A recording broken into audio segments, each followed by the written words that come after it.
In shape, 145. Yeah. In shape. You know what I mean? So this is different from a Crawford coming up to 168, but we know his walk around weight is probably 170, 180. Gervonta Tank Davis' only shortcoming, pun intended, is his height. He's 5'5" with a 67-inch arm reach. But as you can see here, he's working on his versatility. Terence Crawford reportedly visited Gervonta Davis before his upcoming fight with Jake Paul to give him helpful training tips and advice. Both champions shared techniques and talked about different fight strategies, showing great respect for each other. Crawford also showed full support for Davis, praising his amazing skill and hard work. He even said that if Davis ever wanted to fight him in the ring, he'd be open to it, not as a rivalry, but out of respect for the sport of boxing. Gervonta Davis speaking about you. Is that ever a possible fight?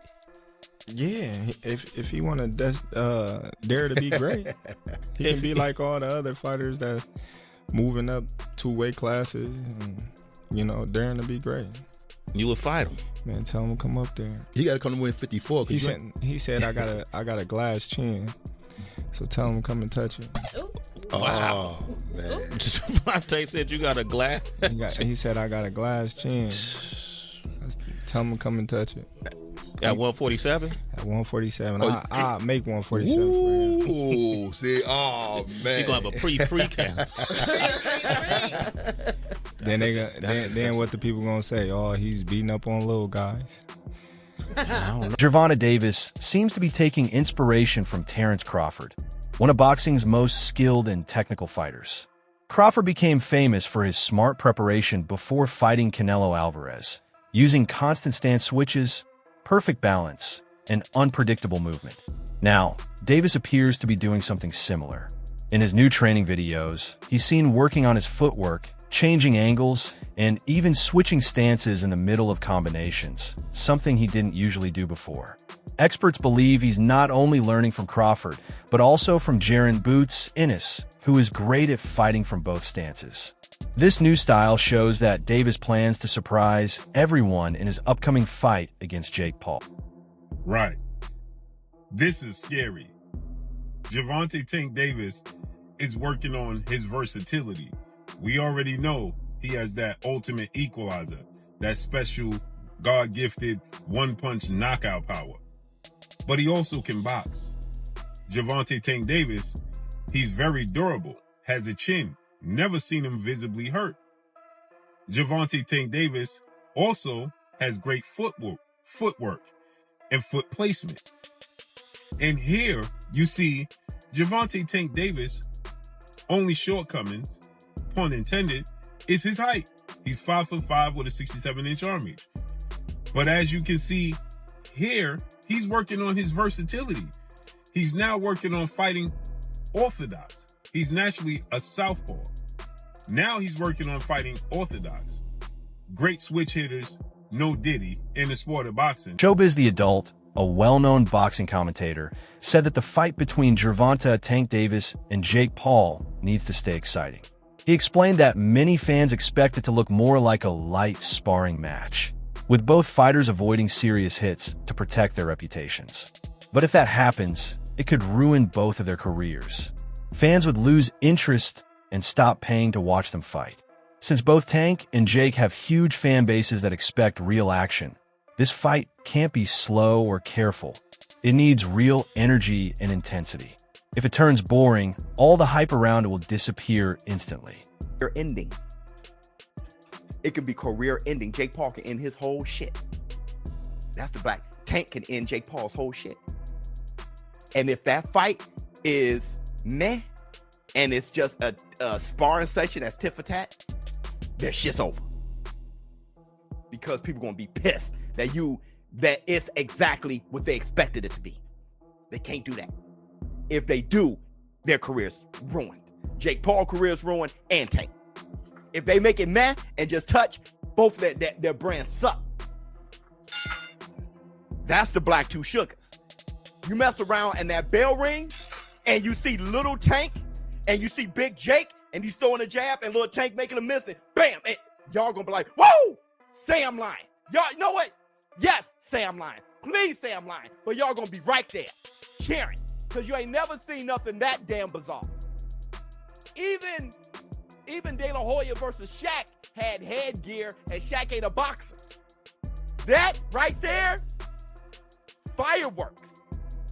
Because you're going to be holding your breath, especially Tank fans.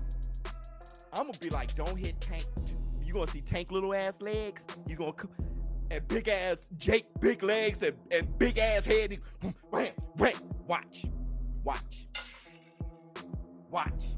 Y'all talk all that shit now because y'all love talking shit. Y'all love hating on things until you see it. Like women back in the 90s. I remember my sisters back in the 90s. You ain't that cute. You ain't, but all on your shit. That's what y'all do. Y'all talk shit, but y'all the first ones there. Keith Thurman highlighted an important truth about Gervonta Davis and his critics. He said that the same people who always complain about Tank are also the ones who never miss his fights. They say his performances aren't good enough, yet they still watch every match. Thurman believes this shows that even when fans criticize him, they're actually helping him stay popular. Their negative attention still brings more focus to Tank, making his name even bigger in the boxing world. Every time they say his fights are disappointing, they're really just keeping him in the spotlight. Really not happy with Tank. First off, don't watch Tank. Don't do it. You know what I'm saying? You support it, then what you doing? You can't not support and support at the same time, right?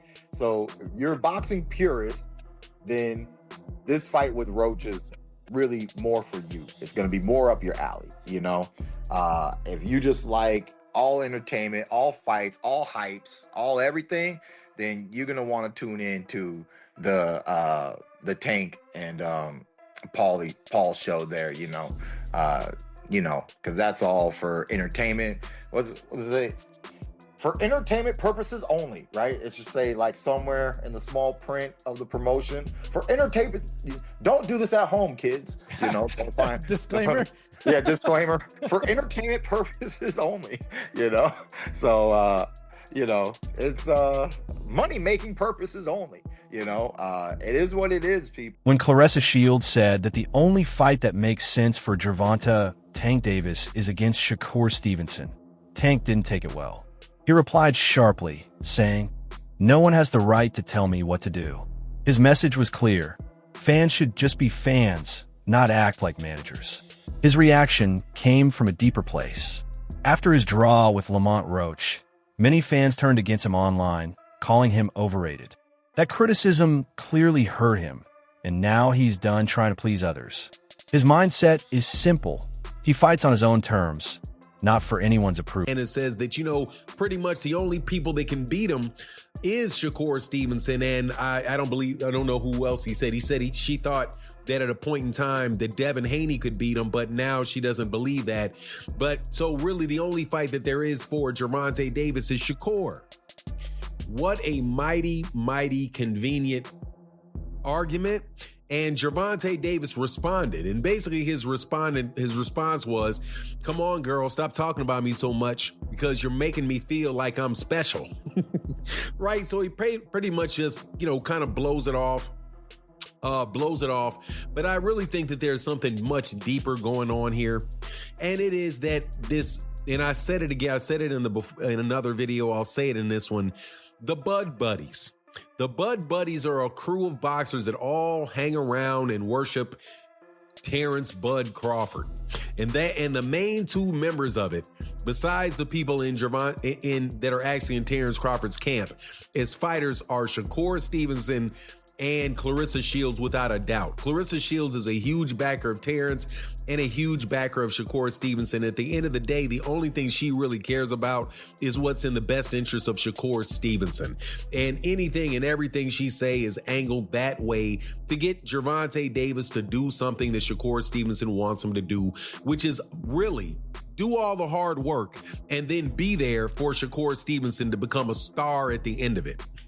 I'm telling you, man, I believe that to the bottom of my soul, that is the same plan that Terence Crawford ran on Errol Spence Jr. The fight between Gervonta, Tank Davis, and Jake Paul doesn't follow the usual rules of traditional boxing. Many boxing experts say that matchups like this aren't true competition. They sit somewhere between a real sport and a show. What makes this fight even more unusual is that both men are still in their prime. Exhibition fights usually happen when boxers are past their best years, like Floyd Mayweather's recent events. But in this case, both Tank and Jake are active, skilled, and still building their careers. That's why this matchup feels strange. It blurs the line between a serious boxing fight and a viral entertainment event. Fights like this, with fighters pretty much in their prime. But other than the size mismatch, most people are wondering why has Tank taken this fight? And those were the first questions targeted to Tank in this presser. Because usually these sorts of bouts are relegated to the latter part of your career. And for most Gervonta Davis supporters, they thought they would get the big fights next, the Shakurs. They didn't think he would be fighting Jake Paul. Although Tank tried to push it off as fans should just be happy watching the sport and hey, haters will be haters, I think that's quite unfair to the people who have been loyal supporters of him and honestly have paid his bills. He tried to compare the level of criticism he gets to the likes of Mayweather, but the difference is with his mentor Floyd, he really did fight a lot of champs in their prime. Has Tank?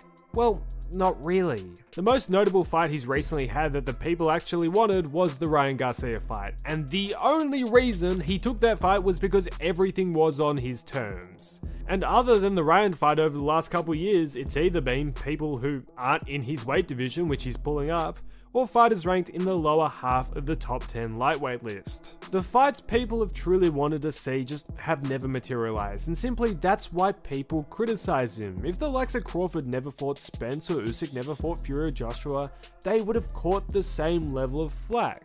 The reason why fighters like them are applauded is because generally they take on whatever challenge is in front of them. Tank instead, his whole career has bobbed and weaved around the most significant challenges that the people actually want to see unless he has everything his way. Another reason people feel uneasy about this fight is the huge weight difference between the two fighters.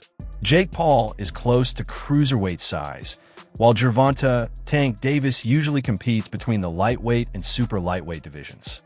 That's a difference of about 60 to 70 pounds, something boxing rules are designed to prevent.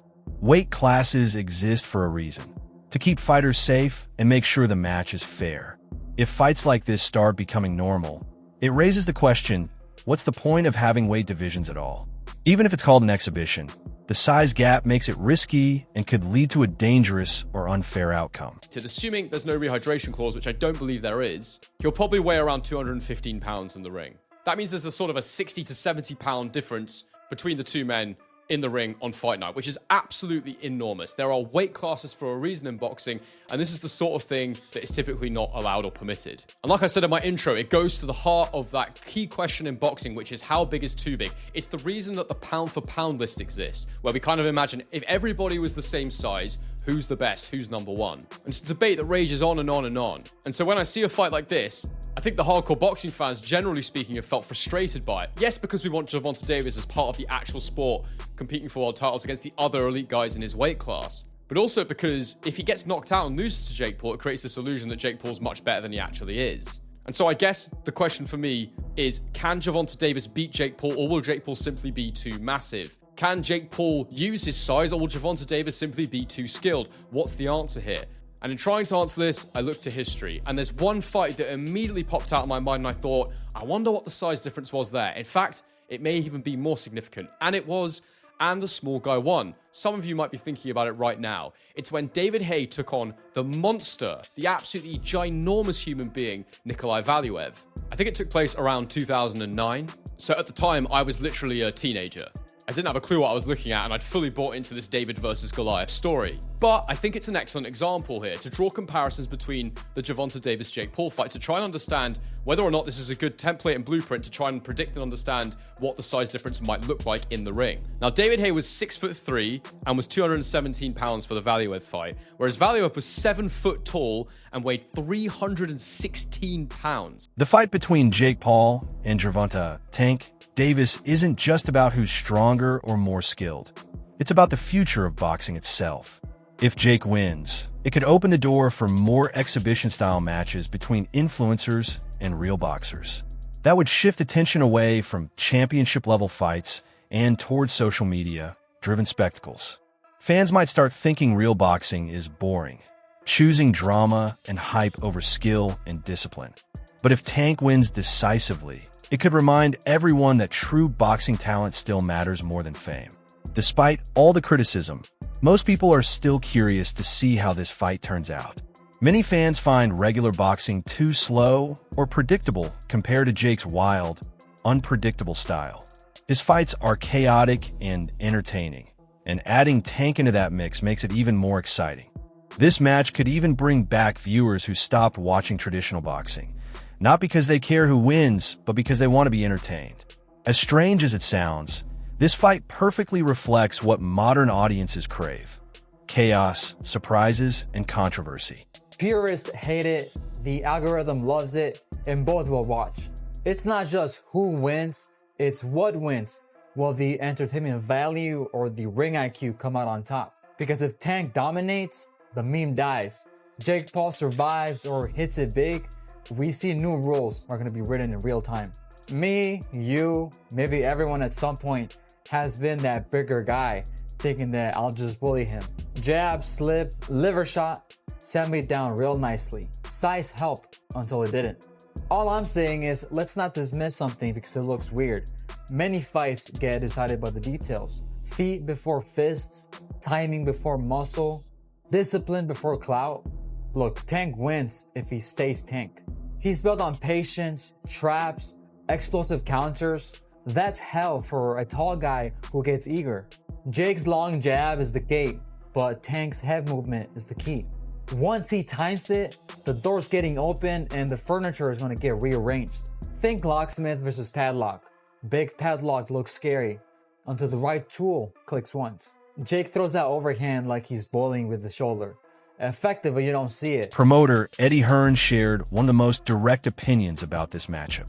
He said, "Boxing and entertainment are two completely different things. When you mix them, the sport loses its identity." According to Hearn, the fight between Gervonta Tank Davis and Jake Paul isn't about real competition. It's a business event made to grab attention and make money, not to build legacy or win titles. He warned that this mix is dangerous because if fans start accepting these kinds of fights, it could damage the sport's credibility. His words carry weight, as he's seen how quickly entertainment boxing can take the spotlight away from true championship matches. I knew that they'd agree that deal. I didn't know they were about to announce it then, but I did know that they'd agreed that deal previously. So I don't like it, if I'm honest. I mean, I think we need to really differentiate between boxing and an entertainment concept, and that's what that is. It's a freak show. It's entertainment. It's a lightweight fighting a cruiserweight. You know, with, I don't know, is it bigger gloves and certain minutes per round? I don't know what it is, but, you know, I understand the market and I understand this freak show shock kind of the world mentality of people potentially tuning in. Is that a step too far? Maybe. I mean, I hated Jake Paul against Mike Tyson, but it did massive numbers. I hate Jake Paul against Gervonta Davis. It'll probably do massive numbers. So that's when you really have to differentiate yourself between, just because you don't like it doesn't mean it isn't going to do good business. Former champion Sean Porter shared a more personal view on Jake Paul's rise in boxing.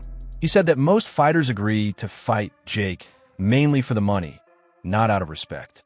The paychecks are huge, and it's hard for boxers to turn them down. However, Porter believes Jake still hasn't earned genuine respect in a boxing world. The recognition he gets is mostly surface level. People admire his business sense, not his fighting skills. Jake's team is excellent at marketing him, but real respect in boxing comes from facing and defeating top-level fighters, something money can't buy. This entire matchup shows how boxing is becoming more of a business than a sport. For Jake, It's a chance to prove he belongs among real boxers. For Gervonta Tank Davis, it's a test to see how far his influence can reach beyond boxing itself. Both are powerful brands in their own ways. But while Jake gains fame through showmanship, Tank earns his through pure skill. I like when it's all said and done and when you guys go off, they go into the next man. So if y'all can make a big payday, go get that payday. The sport of boxing don't love you. That's the problem with this sport. It's like what Jake Paul did, man, it's crazy, but people getting paid off of it. Yeah. So if he can call any one of y'all out and y'all can get that payday, I say go get it, baby. I'm not mad at it. For me, and I'm not mad at this move at all for Tank Davis, but I think when it comes to boxing fans, there's an essence that comes with this sport, and it's an essence that hasn't been lost, unlike other sports.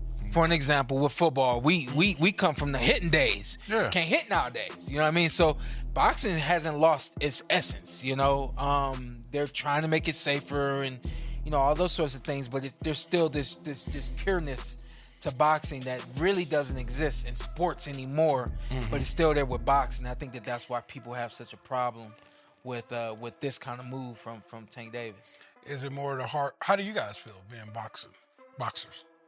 Man, like once you hear the numbers, I'm like, they're talking like I don't know the official one. They're talking about like 100 mil. Oh, damn. Like, they're talking about these insane numbers. Like I'm gonna be like, don't take that. I'm not gonna tell another man not to take that type of check, especially for something like that. It's not on your official record. It's an exhibition. I'm not gonna lie here and act like I'm not gonna say yes to 100 million or something like that. That's it for today's video. Stay tuned for the next one. We've got even more exciting boxing updates and breakdowns coming your way. Don't forget to like, share, and subscribe so you never miss the latest action.